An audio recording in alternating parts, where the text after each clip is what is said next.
How did a force so small it would not fill a high school gymnasium become the most feared military unit in all of Southeast Asia? 120 men against 500,000. A force that killed 600 enemy soldiers while losing fewer than 10 of their own. A force so effective at vanishing into the jungle that the enemy gave them a name. Ma Rung, the phantoms of the jungle, and soldiers deserted rather than accept assignment to the province where they operated. An American military officer who had spent 2 decades at West Point and Fort Bragg watched these men prepare for a mission and wrote in his field journal that he was observing a primitive ceremony with no basis in modern military science. He watched them cover their bodies in rotting mud and fermented fish sauce. He watched them saw the barrels off their own rifles. He watched them cut holes in the sides of their boots. He was looking at the future of warfare. He just did not know it yet. Tell me in the comments, did you know Australia even had soldiers in Vietnam? Most people do not.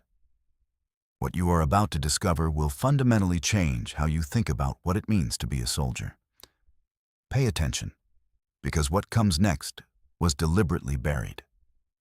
To understand what the Australians built, you must first understand what built them. The story does not begin in Vietnam.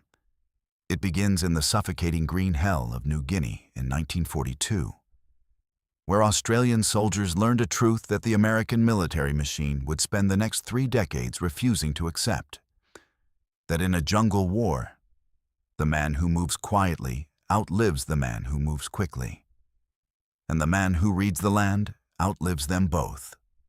The Japanese had demonstrated this at a cost written in Australian blood. Along the Kokoda Track, in the nightmare terrain of the Owen Stanley Range, young Australians from Brisbane and Melbourne and Sydney discovered that the skills that won wars in the desert and across the plains of Europe meant nothing in the green silence of triple canopy jungle. The jungle did not care about your rank or your artillery or the number of men behind you.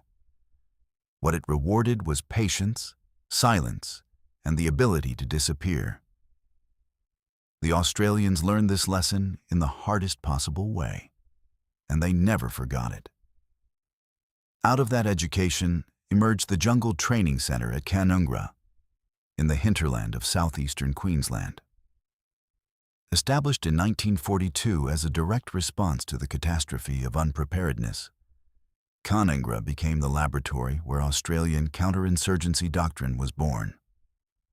Not from theory, not from war games conducted in air-conditioned classrooms, from experience gathered in the field, tested against a real enemy who was actively trying to kill the men doing the testing. The instructors who walked its obstacle courses and live fire ranges were men who had personally learned what worked and what got you killed in the specific conditions of jungle warfare in the Asia-Pacific. That institutional knowledge was the most valuable military asset Australia possessed, and it would prove more decisive in Vietnam than any weapon in the American arsenal. The man who codified it was Brigadier Francis Philip Serong, known to everyone who served alongside him simply as Ted. Born in Melbourne in 1915, Serong was described by one of Australia's most respected generals as a quiet, deep thinker, a brilliant tactician, very brave in the field, and a good leader. The Australian government placed him in command of Canungra in 1955, where he spent 2 years dismantling institutional complacency and rebuilding the center around a single, uncompromising philosophy. In a counter-insurgency war, the individual soldier's skill and endurance matter more than any amount of firepower. And the only way to defeat a guerrilla in his own jungle is to out-guerrilla him. The crucible that proved this philosophy was the Malayan emergency, which ran from 1948 to 1960. For 12 years, British Commonwealth forces, including Australian battalions, fought a communist insurgency in one of the densest jungles on Earth against an enemy who refused to be found and refused to be incinerated from the air. The lesson that emerged from those 12 years was precise and unambiguous. You could not bomb your way to victory in a jungle insurgency. You could not helicopter your way to victory. The only path to dominance was through small patrols that moved slowly, silently, and with the kind of environmental literacy that allowed them to read the jungle the way a scholar reads a text. Patience beat firepower. The man who became part of the landscape survived. The man who tried to dominate it died. Serong's influence turned Malaya's hard lessons into Australian doctrine. By the time he left Canungra, those lessons had been codified into training manuals, drilled into every officer and NCO who passed through the center, and embedded so deeply in the institutional culture of the Australian Army that they were no longer ideas. They were instincts. At the height of the Vietnam War, 10,000 Australian soldiers per year would rotate through Canungra's physical and psychological preparation before deployment, each one absorbing the same foundational understanding. The jungle is not your enemy. Your ignorance of it is. The world had noticed. By 1957, the Burmese government selected Serong over candidates from Israel, America, and Yugoslavia to serve as their counter-insurgency instructor to the armed forces. The man who had rebuilt Canungra was being borrowed by sovereign nations because no one else understood what he understood about the specific mechanics of jungle warfare. And yet, within 5 years, the most powerful military in history would be fighting a jungle war in Vietnam while systematically refusing to listen to anything he had to say. When Serong made 2 self-funded reconnaissance trips to South Vietnam in May of 1962, before he had even formally taken command of the advisory team Australia was about to dispatch, he recorded observations in private notes that read now like a precise diagnosis of everything that would go wrong over the next 13 years. Under the heading General Situation, he wrote that conditions were worse than he had been led to believe and worsening. He noted that strategic policy was passive and reactionary, not active, and that there was no unified control. Then he wrote something that should have stopped a war before it began. He wrote that General Harkins, the American commander, had not grasped the nature of his task. An Australian colonel had privately diagnosed the fatal flaw in American command before the first major combat operation had been launched. The diagnosis was accurate. It was ignored. The army Ted Serong had spent 2 decades building was about to be sent to help an ally who would spend 13 years refusing to admit it needed help. The American philosophy of war in Vietnam rested on what its architects believed were 3 unshakable pillars: overwhelming firepower, maximum mobility through helicopters, absolute technological superiority. This was not a doctrine developed carelessly. It had been refined through the Korean War, tested in exercises across multiple continents, and endorsed by the most credentialed military minds the United States could produce. Against a conventional enemy fighting along established front lines, it worked brilliantly. The problem was that no one in the American High Command had seriously reckoned with what happened when the enemy refused to fight a conventional war. General William Westmoreland, the architect of American strategy in Vietnam, was by any measure an impressive soldier, decorated, experienced, and genuinely committed to winning. He was also the product of a military culture that had achieved victory in the Second World War through industrial-scale mass and firepower. To Westmoreland and the generals around him, the solution to every military problem was legible in a familiar language. Find the enemy, fix him in place, and annihilate him. The body count would tell you if you were winning. If you were killing enough of the enemy, you were winning. The doctrine was brutal and efficient on paper. In Vietnam, it was catastrophically misapplied. Here is what made it fail. The Viet Cong commanders had read the American playbook and built their entire tactical counter-doctrine around a single terrifying insight. If you could get close enough to American units, you could make their greatest advantages disappear. They called it grabbing them by the belt buckle. When American units opened fire, Viet Cong fighters would not retreat. They would charge, closing the distance to 20 meters, then 15, then 10, hugging the American lines so tightly that any aircraft dropping ordnance or any artillery battery firing shells would kill as many Americans as enemy. At close quarters, the Americans' most powerful weapons became liabilities. In the chaos of that geometry, numerical superiority determined who survived the day. This was the context into which the United States Secretary of State, Dean Rusk, had walked in May of 1962 when he appeared at an ANZUS meeting in Canberra and made one of the most extraordinary admissions in the history of modern military alliance management. He freely acknowledged to the assembled representatives of Australia and New Zealand that American forces knew little about jungle warfare. This was not a private communication. It was a formal meeting of allied nations. The most powerful military establishment on Earth was openly confessing its own ignorance to the very allies it was about to ask to stand beside it in the jungle. The Australians sent 30 military advisors. The Americans ultimately sent 500,000 soldiers. The Australians' advice was sought and then ignored. The logic of the admission had led nowhere, because acknowledging ignorance and changing behavior are two different things. And the institutional weight of the American military machine was too enormous to turn simply because a handful of Australians with sawed-off rifles were producing results that could not be explained by American doctrine. The most powerful nation on Earth had asked for help and then refused it.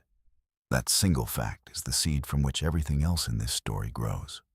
In April of 1966, the first Australian task force arrived in Phuoc Tuy Province, a coastal region east of Saigon bounded by dense forested hills, swampy lowlands, and the Mae Tao mountain range where the Viet Cong 5th Division had its headquarters. Triple canopy jungle reduced visibility to meters in some areas. The ground was saturated with water for half the year. The Mae Tao Mountains were so dense and so hostile that even American forces in battalion strength avoided them, not because they had been defeated there, but because movement through such terrain without specialized knowledge was operationally suicidal. The enemy, already in residence when the Australians arrived, was formidable. The 274th Viet Cong Main Force Regiment, approximately 1,500 men supplemented by North Vietnamese Army regulars, operating from the Hot Ditch Secret Zone, had been moving through this province with impunity for years. The 275th Regiment operated alongside them, the D-445. Provincial Mobile Battalion, a battle-hardened local force unit, served as their eyes, ears, and intelligence network. Together, these forces totaled roughly 4,500 experienced soldiers who knew every trail, every tunnel complex, every hide and cache and ambush site in a province that had defeated every attempt at pacification for the previous decade. The Australians looked at this situation and made a decision that Westmoreland found incomprehensible. They established their base at Nui Dat, a piece of high ground surrounded by rubber plantation, deliberately isolated from populated areas, with no local Vietnamese civilians permitted inside the perimeter. They were given 4 words of operational instruction from Westmoreland. Take over Phuoc Tuy. That was the entirety of their strategic guidance. And then they began doing something the Americans had never seriously attempted. Instead of counting enemy dead, they started destroying enemy food. The logic was elegant and devastating. A guerrilla army cannot exist without a supply chain. The Viet Cong in Phuoc Tuy depended on a network of hidden caches and bunker systems where food and ammunition were pre-positioned along routes of advance. If those caches could be systematically found and destroyed, the enemy could not feed the soldiers needed to maintain operations, so the 1st Australian Task Force sent its patrols not after the men, but after the supply chain. The distinction was everything. The Viet Cong noticed immediately. Within months of Australian operations beginning, captured documents from VC political officers revealed a reaction that no amount of American firepower had ever produced. Vietnamese fighters had given the Australians a name: Ma Rung, Phantoms of the Jungle. VC commanders were reporting something that would have seemed impossible to anyone observing the relative sizes of the two forces. Their soldiers were refusing to move through areas known to be patrolled by Australians. Men were deserting rather than accept assignment to Phuoc Tuy Province. Others were developing what we would today recognize as combat stress reactions at the prospect of encountering Australian patrols in the jungle. One captured document was particularly telling. It contained a confident tactical assessment that Americans could be defeated because they depended on air support and artillery, moved loudly and predictably, and lost their advantages when engaged at close range. Regarding the Australians, there was no equivalent analysis, no advice on how to neutralize them, only fear. Hardened fighters who had faced American firepower without flinching were terrified of encountering 5 Australians in the jungle. The man who had come to embody that dread in the minds of American liaison officers at Nui Dat was Sergeant Terry O'Brien. Compact, unremarkable in appearance, possessed of a quiet authority that required no theater.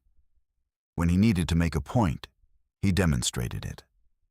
The American officer who had been sent to Nui Dat, expecting to find some classified technology or secret weapon that explained the impossible results, arrived to find a scene that seemed to justify every reservation he had brought with him. The Australian soldiers were preparing for a patrol. There were no inspection lines. No equipment checks conducted with military precision.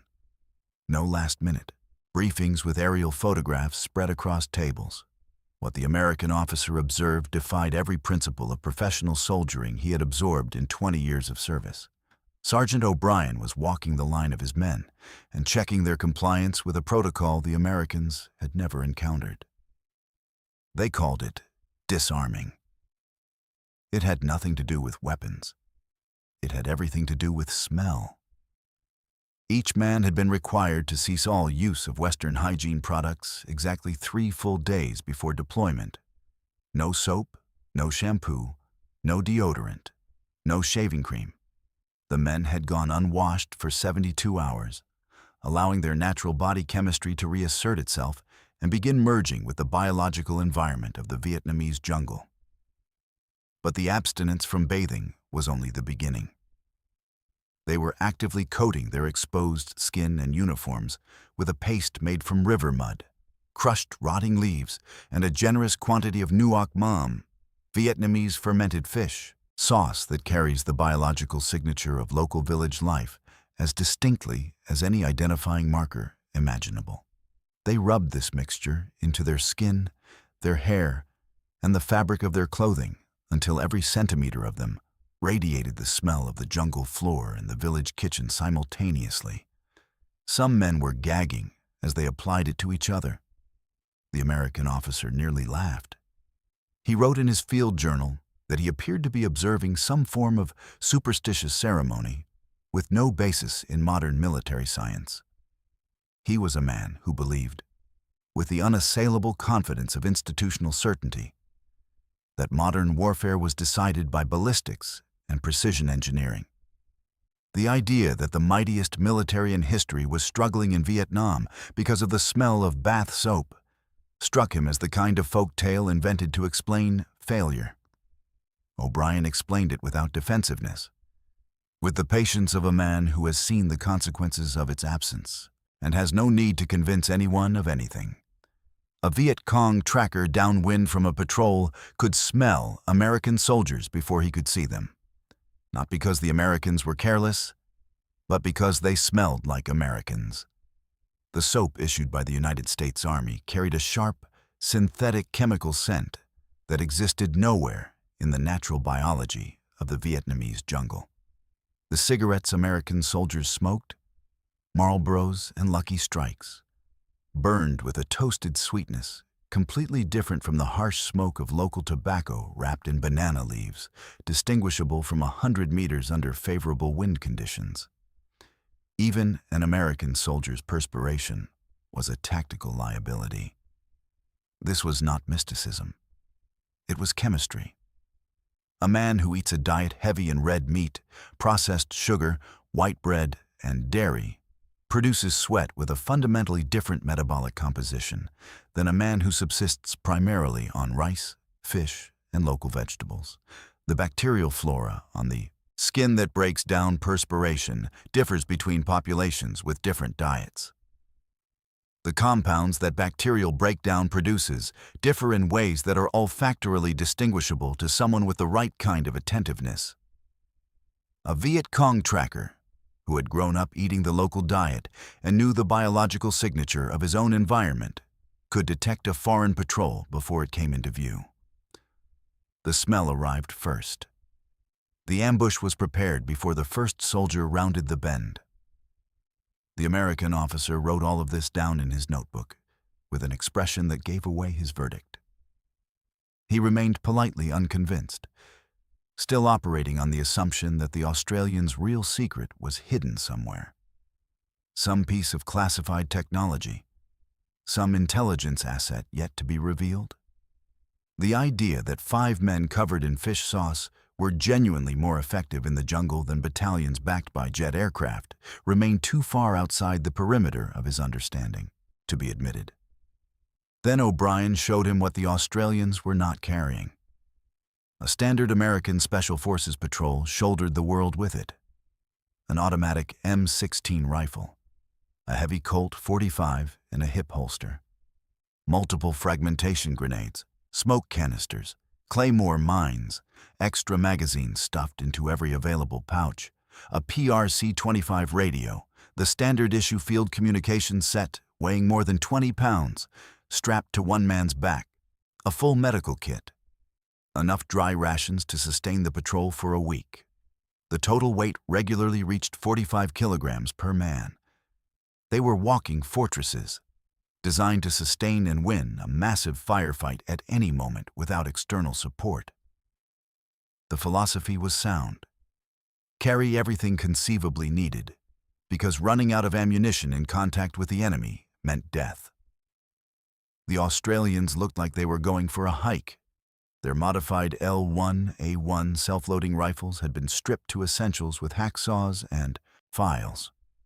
Flash suppressors removed. Carrying handles sawed away. Some stocks filed down. Every non-essential gram eliminated with the systematic thoroughness of men who had calculated that weight was not an inconvenience, but a cause of death. Soft plastic water bladders replaced metal canteens because water in metal generates a distinct clinking sound when the container strikes a rifle butt or branch. A sound that travels with absolute clarity through jungle silence. Their packs were lashed together with knotted paracord, deliberately stripped of any buckle or snap that could produce noise. Then there were the boots. The American officer studied them with the expression of a man confronting what appears to be incompetence, and does not yet understand why it might be brilliance. The Australians had taken knives to their own footwear, cutting deliberate drainage slits into the sides. Slits that would horrify any quartermaster responsible for military property standards. O'Brien explained, the logic without apology. In the saturated terrain of Phuoc Tuy, feet were going to get wet regardless. Waterproof boots sealed the water inside, turning feet into breeding grounds for trench foot within days. Slit boots drained with every step. The feet remained wet, but they drained, and a soldier with wet but functional feet could keep walking for weeks. A soldier with trench foot could not walk at all. The American officer's skepticism had developed fissures but had not yet collapsed. O'Brien offered him a simple test. Walk 100 meters through the camp perimeter at a normal pace in standard field gear, while the Australians stood with their backs turned and listened. The officer accepted. He was a professional soldier with 2 decades of experience, who had completed Ranger School and Special Forces qualification. He placed each foot carefully, avoiding debris, moving with the deliberate attention of an infantryman who understood noise discipline. He had not covered 30 meters when O'Brien raised his hand. The Australians turned around. O'Brien enumerated what they had heard with clinical precision. 27 separate, identifiable, unnatural sounds in 30 meters of careful movement. The metal buckle of his webbing scraping the receiver of his rifle. The rhythmic swish of his nylon trousers at the inner thigh with each stride. The thud of his boots against the ground, not from carelessness, but because standard-issue leather boots are not designed for silence.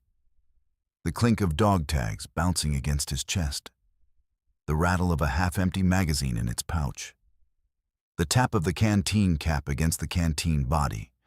The friction of his pack against the back of his uniform. The squeak of his leather belt. 27 sounds in 30 meters at a carefully trained pace. In the dead silence of the Vietnamese jungle after dark, when the daytime cacophony of birds and insects had ceased and sound carried with preternatural clarity. 27 sounds in 30 meters was not noise. It was a broadcast, a navigational signal that announced the patrol's position, direction of movement, and approximate size to any sentry within 150 meters. The Viet Cong did not need to find the Americans. The Americans found themselves. Before any patrol had any indication of danger, they were already being tracked, already being positioned for an ambush, already walking into the kill zone that had been prepared for them the moment they had been heard. The first thing they would know about it was when the shooting started. The Australians carried nothing that could make a sound. Every moving metal part had been taped. Every metal clip had been replaced with knotted paracord. Modifications had been sewn directly into their clothing to eliminate friction between fabric and equipment. They had learned to place each foot on the jungle floor with a rolling deliberateness that went beyond training into something closer to instinct, testing the ground before committing weight, never snapping anything, never ringing against anything. They moved like water flowing over rock. This was the moment the first genuine crack appeared in the American officer's certainty. Not the smell protocol, not the stripped equipment, not the slit boots. 27 sounds in 30 meters. Because he had been there. He had been the man making those sounds. He had been doing his professional best, and his professional best had been audibly, demonstrably, catastrophically insufficient for the environment he was standing in. The most devastating weapon in the Australian arsenal was not a technique or a protocol. It was a man. His name was Billy Nunara, and he was from the Yamatji people of Central Australia. And what he could do in the jungle defied any category of military capability that the American officer had been trained to recognize. The United States Army had its own trackers, South Vietnamese scouts, or Americans who had completed specialized courses in reading disturbed vegetation and estimating the age of footprints from moisture content. These were legitimate, teachable, valuable skills.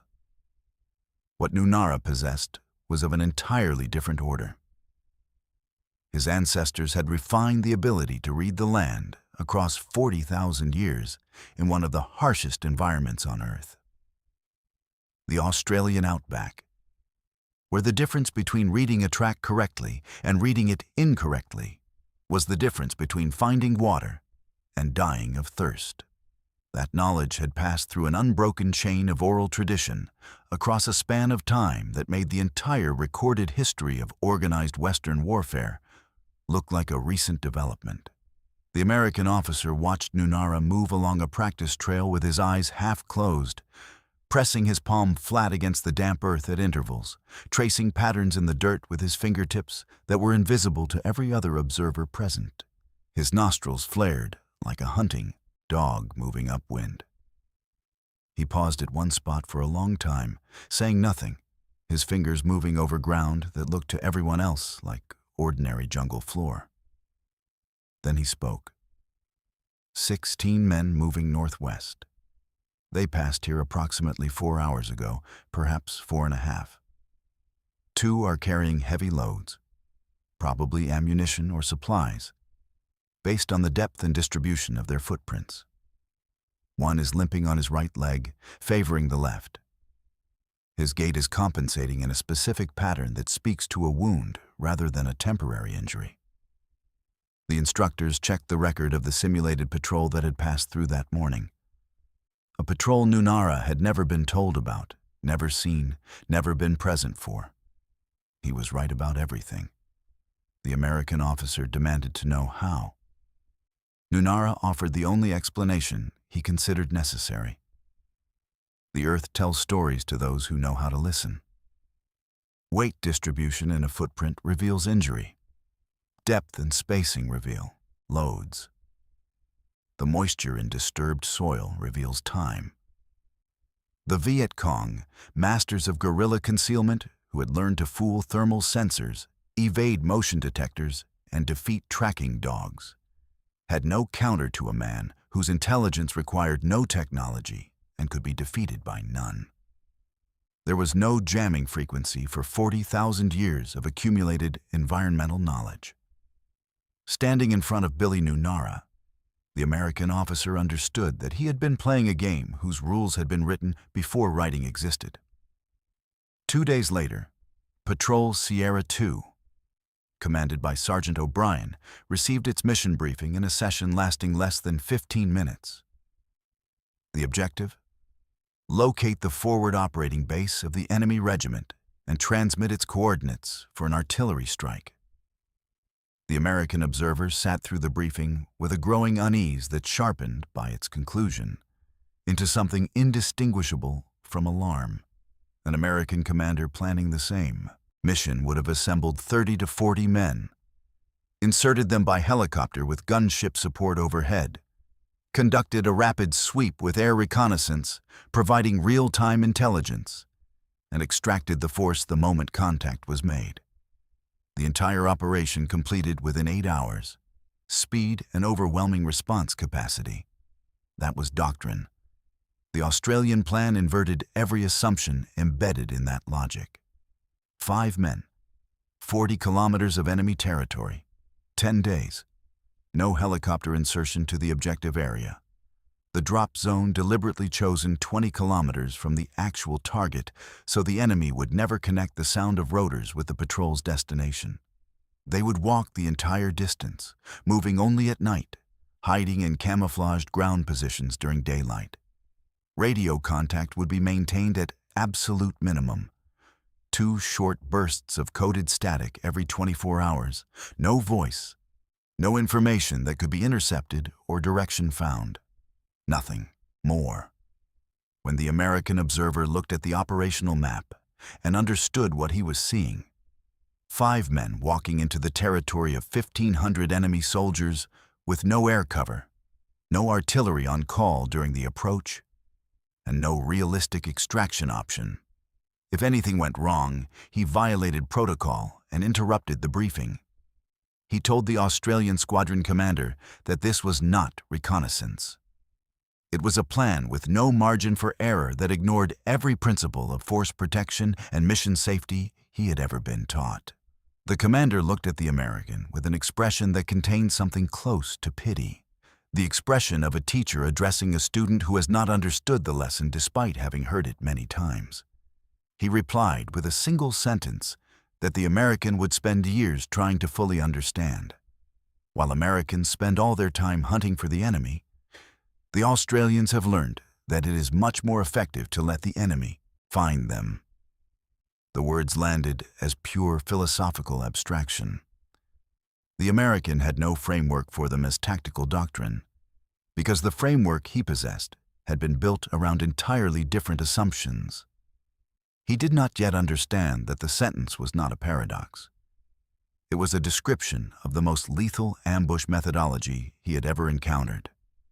The first 3 days of the patrol passed in a silence that had physical weight.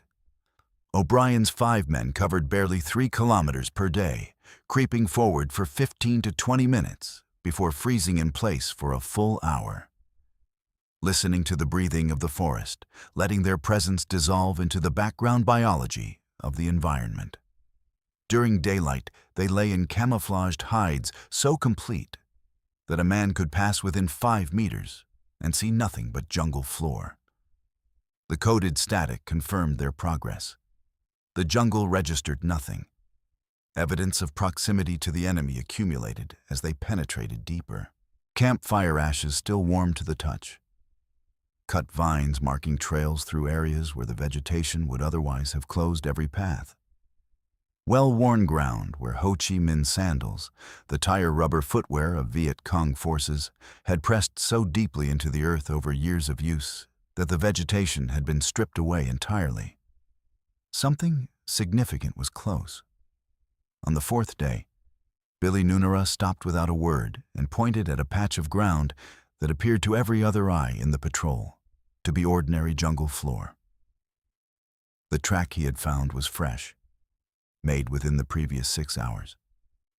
But the person who made it was walking backward.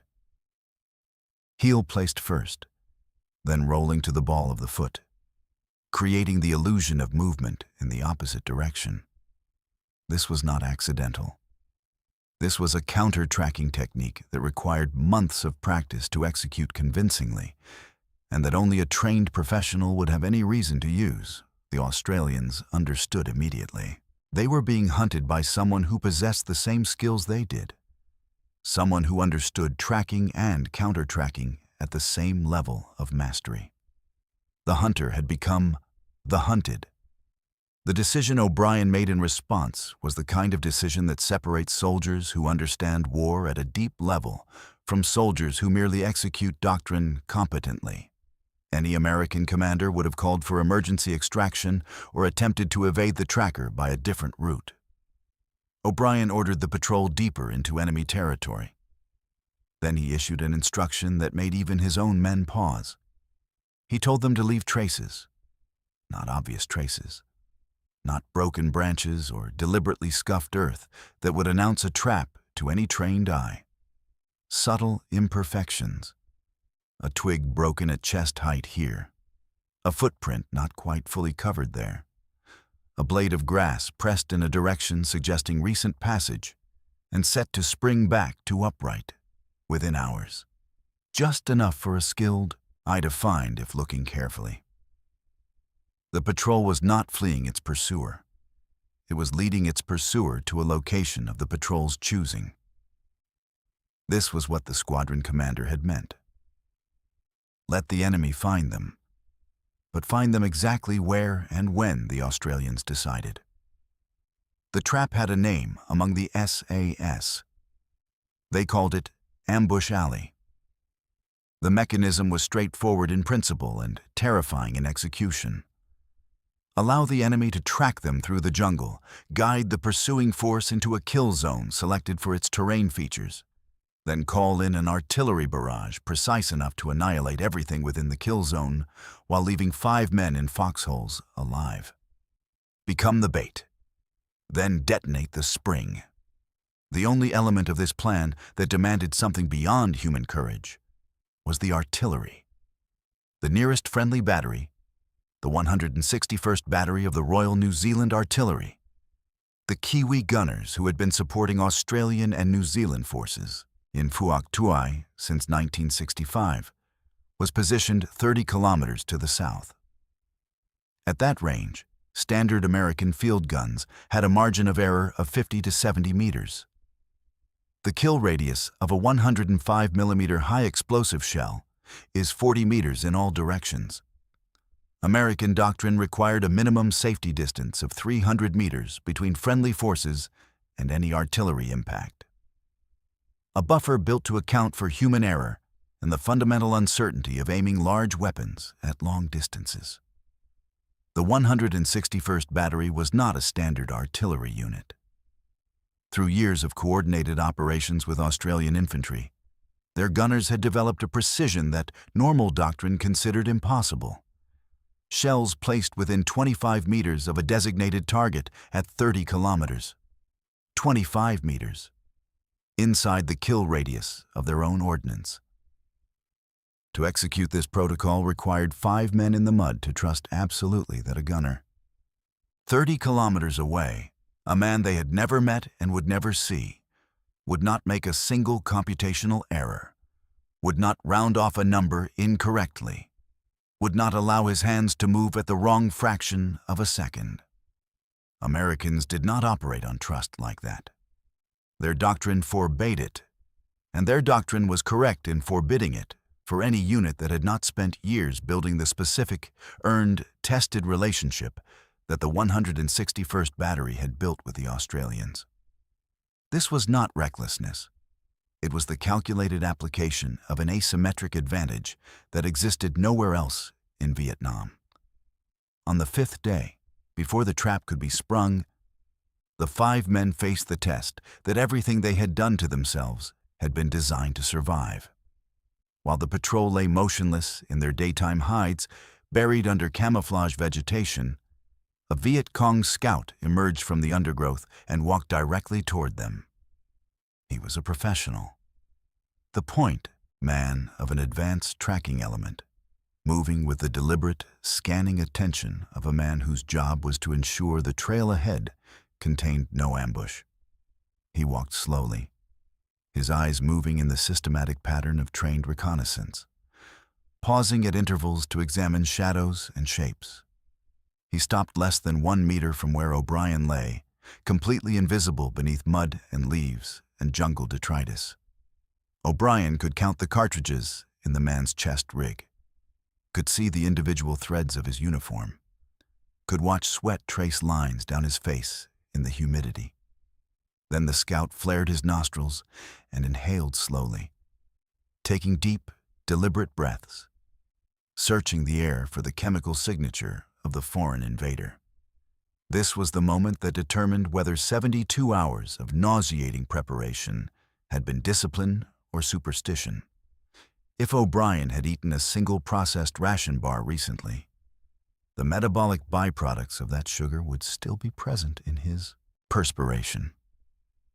If he had touched a bar of Western soap in the preceding 3 days, the synthetic fragrance compounds would still be on his skin. Either would mean a bullet in the next second. The scout inhaled the damp rot of the jungle floor, the musty odor of decaying vegetation, the faint but entirely familiar pungency of fermented fish sauce, a smell as native to this country as the monsoon rain itself, as unremarkable to a Vietnamese nose as the earth beneath its feet. The scout found nothing that did not belong here. He turned and disappeared back into the trees without having seen what was lying directly beneath his sandal. O'Brien lay still for another full hour, sweat stinging his eyes, but unable to blink it away. His heart conducting a percussion he was convinced would be audible from 5 meters. The fish sauce had just saved his life. The ritual that the American officer had dismissed in his field journal had performed its function against the only test that mattered. By the 6th day, the trap was set. The patrol had positioned itself on a small defensible hill in sector Charlie 7 Bravo, chosen for its fields of fire and its proximity to a natural withdrawal route if everything went wrong. The enemy tracker had done his job and reported to his commanders. The response from the regiment was both swift and overwhelming. A reinforced company of more than 100 men moving to encircle the position and eliminate the 5-man patrol that had been audacious enough to operate this deep in territory, the regiment considered its own. O'Brien watched the deployment through gaps in the foliage with the steady assessment of a man who has planned for this scenario. 2 platoons forming for a frontal assault, a third moving to flank from the east. A heavy machine gun team setting up in the tree line to suppress the hilltop while the infantry closed in. 120 men, by his count, against 5. These were not odds that admitted of any comfortable tactical interpretation. Then the radio died. 6 days of crawling through wet jungle had been working on the battery terminals, and the corrosion had finally completed what it had been slowly building toward. With the enemy less than 200 meters away, and the sound of their voices carrying through the trees with the casual clarity of men who believed they were about to overwhelm a cornered, isolated enemy, the patrol's connection to the only thing that could save them had simply stopped functioning. The radio operator stared at the dead handset and controlled what rose in him by a visible act of will. The specific discipline that gets trained into soldiers over years precisely for moments when the rational response to the situation is to stop functioning. He pulled out his knife and began to scrape the battery terminals with a hand that trembled only slightly, cleaning corrosion from metal contacts with the blade tip, while the first probing rounds from the tree line cracked through the air overhead, ranging the Australian positions. Outside the tiny perimeter, the Viet Cong commander was not inclined to caution. He had sufficient men to overwhelm by numbers alone and was not interested in a prolonged engagement. Static hissed suddenly in the earpiece. There was no time for relief. The assault had already begun. The machine gun in the tree line opened with the tearing, purposeful rhythm of a weapon that knows exactly what it is targeting, and the vegetation on the hilltop began to come apart. Small trees snapped. Leaves and bark and splinters of wood filled the air. The Australians were already in their positions, already returning fire, already performing the complex mathematics of defense that reduces, in its simplest form, to making every shot count when you have 5 rifles and 120 men coming toward you. When the first assault line reached 50 meters, O'Brien's weeks of preparation manifested in a fraction of a second. 20 Claymore mines, positioned in a careful arc around the hill's perimeter, detonated simultaneously. Thousands of steel ball bearings, moving at lethal velocity, tore through the frontal assault rank at waist height, with a precision that had nothing to do with mercy and everything to do with the physics of fragmentation munitions. The first wave ceased to exist as a coherent force. The survivors regrouped. This was the quality that made the regiment formidable. Not their numbers, but their discipline. They reformed, absorbed the catastrophe ahead of them, and charged again, driven now by rage rather than reduced by horror. The distance closed. 40 meters, 30 meters, 20 meters. The Australians were firing controlled, aimed shots with the economy of men who knew exactly how many rounds remained. 5 rifles against 120 men, with the gap between them measured in strides. 30 seconds, perhaps less. The radio operator screamed 2 words. Danger close. 30 kilometers to the south. The New Zealand gunners pulled the lanyards on their howitzers. A 105mm shell takes approximately 45 seconds to arc through the sky at supersonic speed, reach the apex of its trajectory, and return to Earth. In a firefight at 20 meters, with grenades beginning to land in the foxholes and Vietnamese commands audible without translation, 45 seconds is a geological epoch. The Australians pressed into the earth of their foxholes as the enemy reached 15 meters, then 10. They could make out individual faces. They could hear breathing. Then the sky did something that sky is not supposed to do. The first salvo arrived as a physical event rather than a sound. A concussive force that hit the chest and the inner ear simultaneously, briefly replacing rational thought with pure animal response. The shells landed in a perfect semicircle 50 meters from the Australian positions, and the jungle where the assault had been advancing simply ceased to exist as jungle. It became a landscape of shattered wood and flying earth and expanding pressure waves that swept everything in their radius backward and down with the absolute authority of physics at full capacity. For the next 10 minutes, the 161st Battery walked their fire in a methodical pattern across the kill zone, adjusting on O'Brien's coordinates with each salvo, moving the wall of destruction back and forth through the jungle with a precision that required extraordinary skill and an almost complete absence of the normal human instinct for self-preservation in the men calling the fire. O'Brien brought each successive salvo closer. The explosions were shaking the fillings in his teeth. He could feel heat on the skin of his face from the nearest detonations. Fragments were striking the lip of his foxhole. He kept adjusting. He kept bringing it closer. Because if the fire was not close enough, the enemy would still be alive when it stopped. When the last salvo's echo rolled away into the distance and the jungle fell into a silence so complete it had its own quality, O'Brien raised his head above the foxhole's edge and looked at what the New Zealand artillery had made of the world. The jungle was gone. In its place was a wasteland of smoking craters, jagged tree stumps, and churned earth that smelled of cordite, and something older and heavier that required no identification.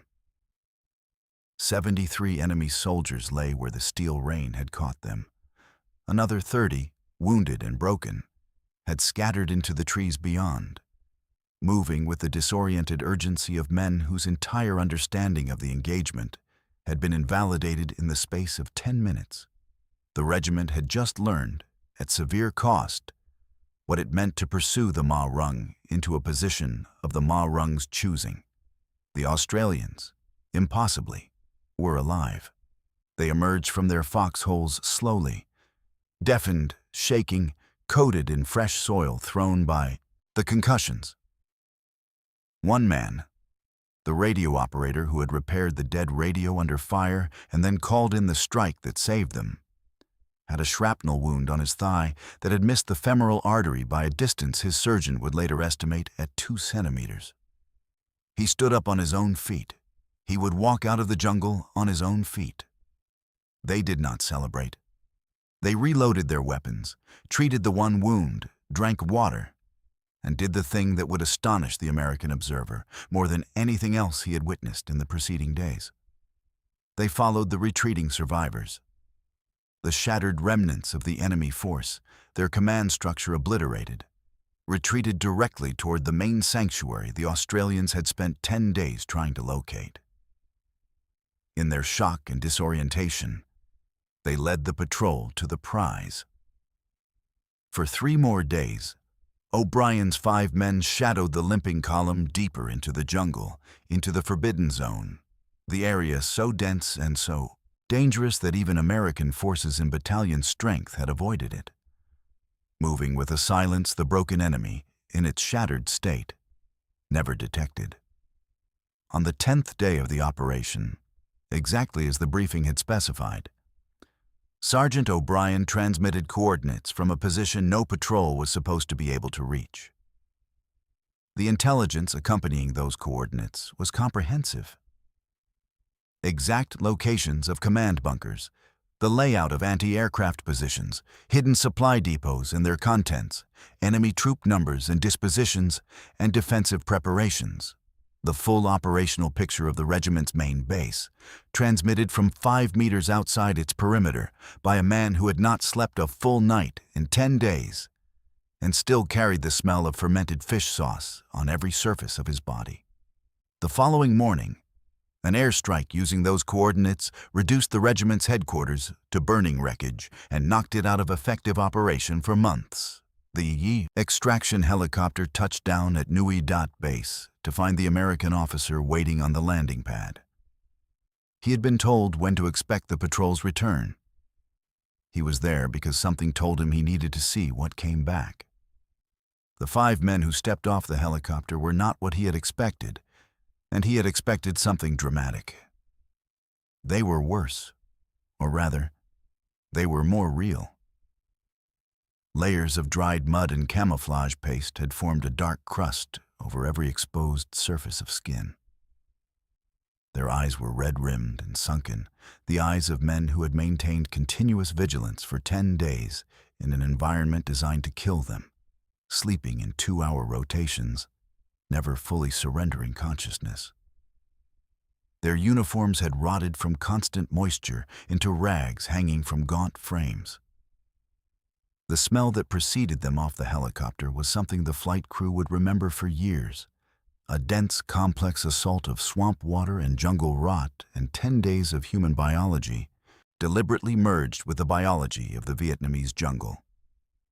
The American officer did not step back. He stood on the tarmac and looked at 5 men who had walked 40 kilometers into enemy territory, been hunted by professional trackers, survived a 100-to-1 engagement by calling artillery fire onto their own position, and then shadowed the survivors of that engagement to a headquarters that had been invisible to everyone else for 2 years. He looked at them for a long time.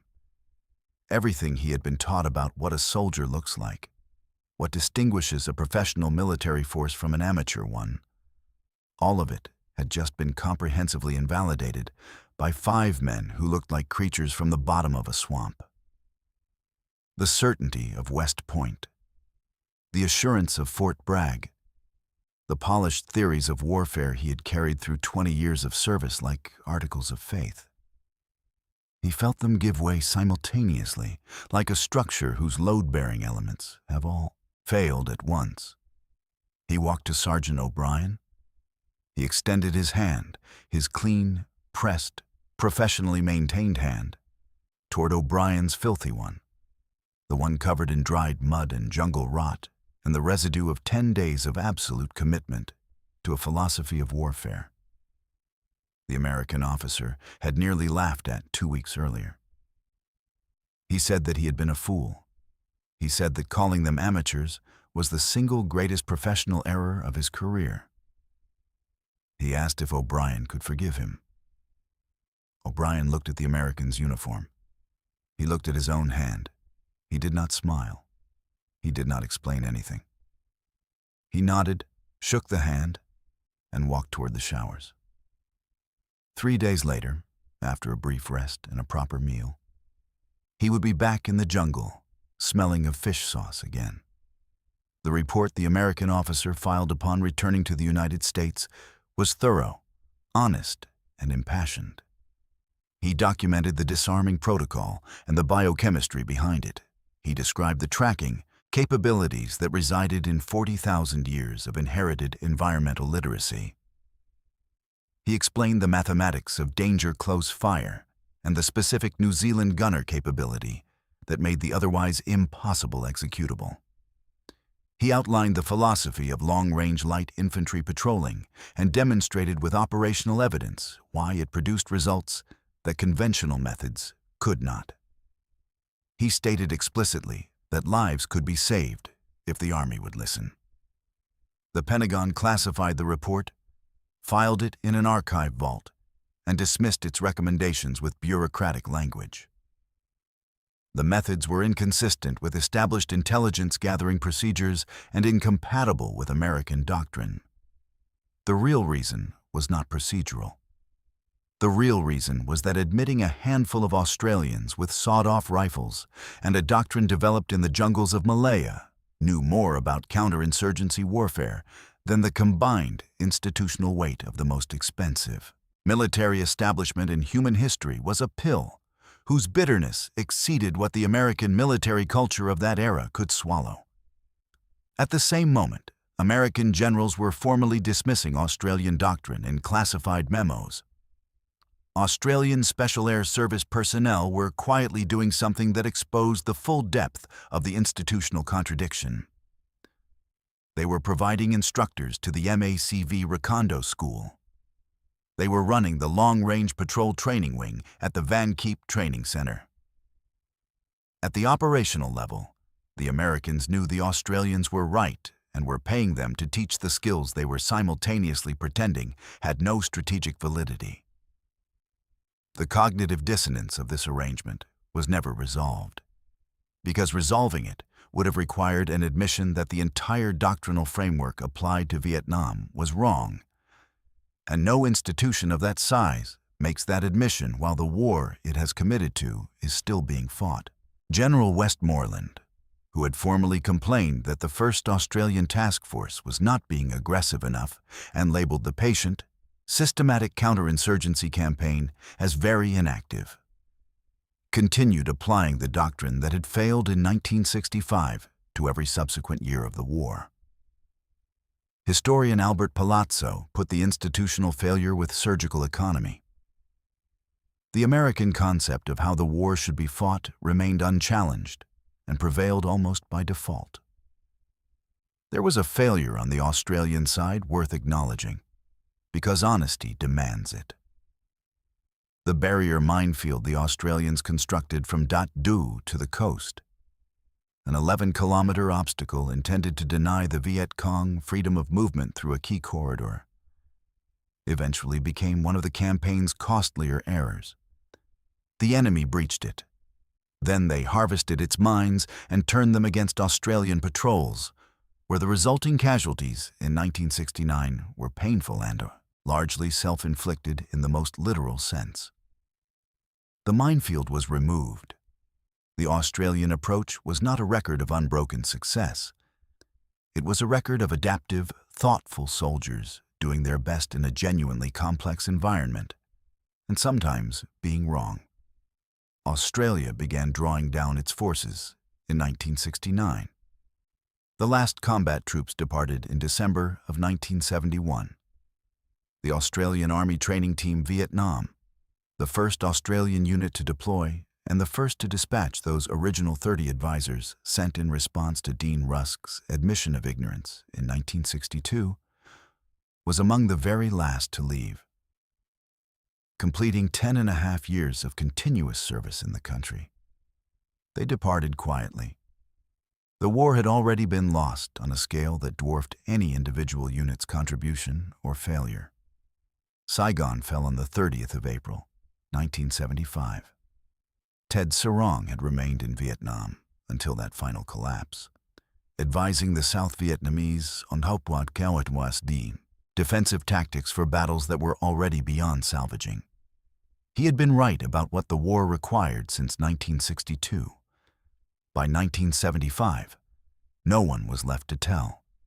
Over 5 years, the first Australian task force had destroyed 1,800 bunker systems and base camps, disrupted the enemy food supply so completely that by mid-1969, the collapse in Viet Cong food stocks had halted main force movement into Phuoc Tuy entirely, and held the province with a tactical success rate that historians Andrew Ross, Robert Hall, and Amy Griffin later assessed as defeating the enemy 9 times out of 10 whenever they met.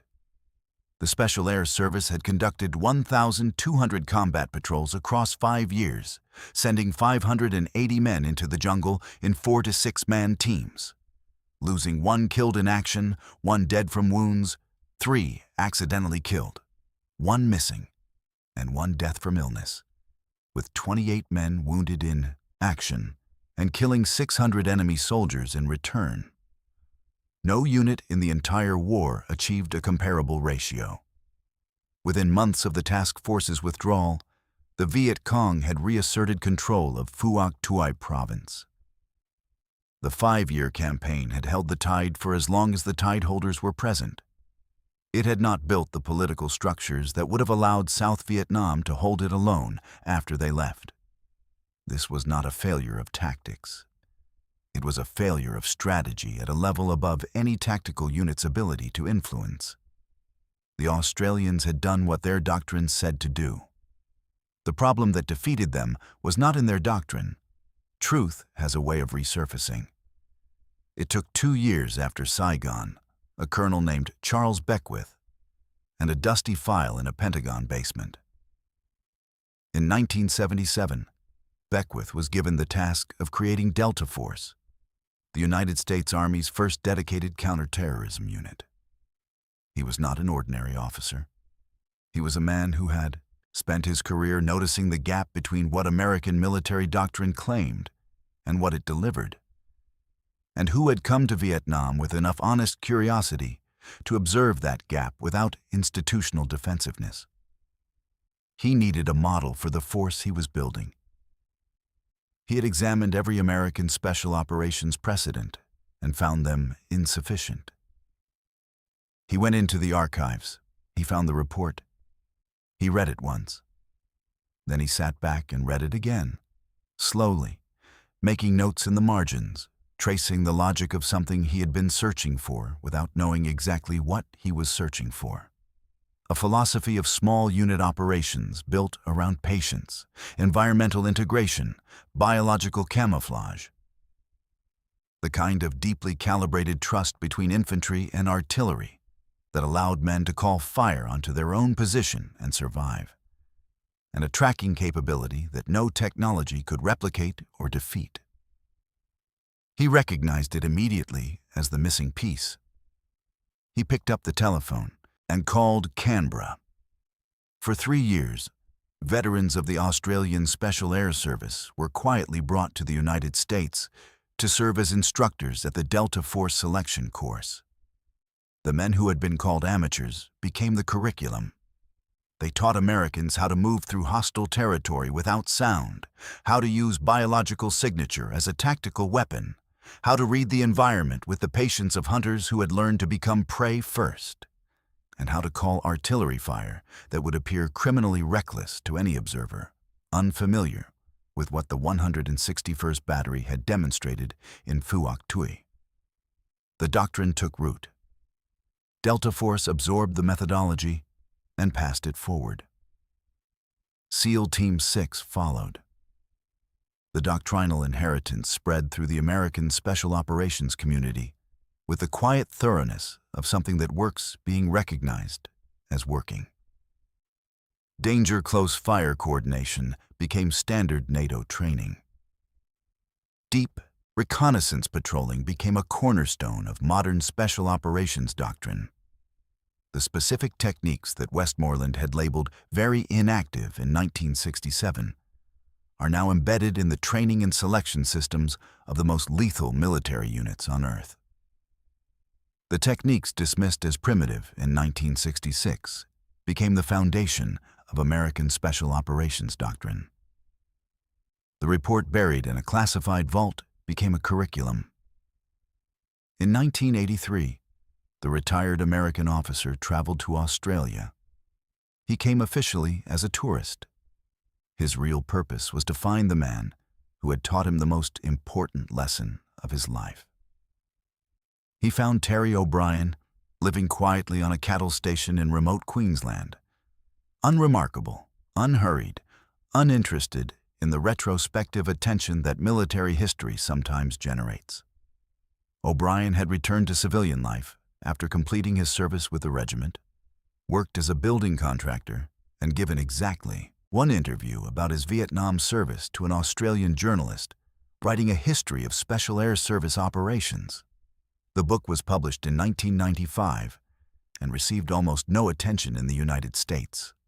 O'Brien met the American at his property and offered cold beers and a chair on the veranda. They sat together as the evening came on, and the sounds of the Australian bush filled the space between them. The chirping of insects, the rustle of wind through eucalyptus trees, quieter and cleaner than the jungle sounds they had both once listened to with their lives, depending on hearing everything, but not so different in their fundamental quality. The darkness made honest conversation easier, as it often does. The American eventually asked the question that had been lodged in him for 14 years. What had the squadron commander actually meant?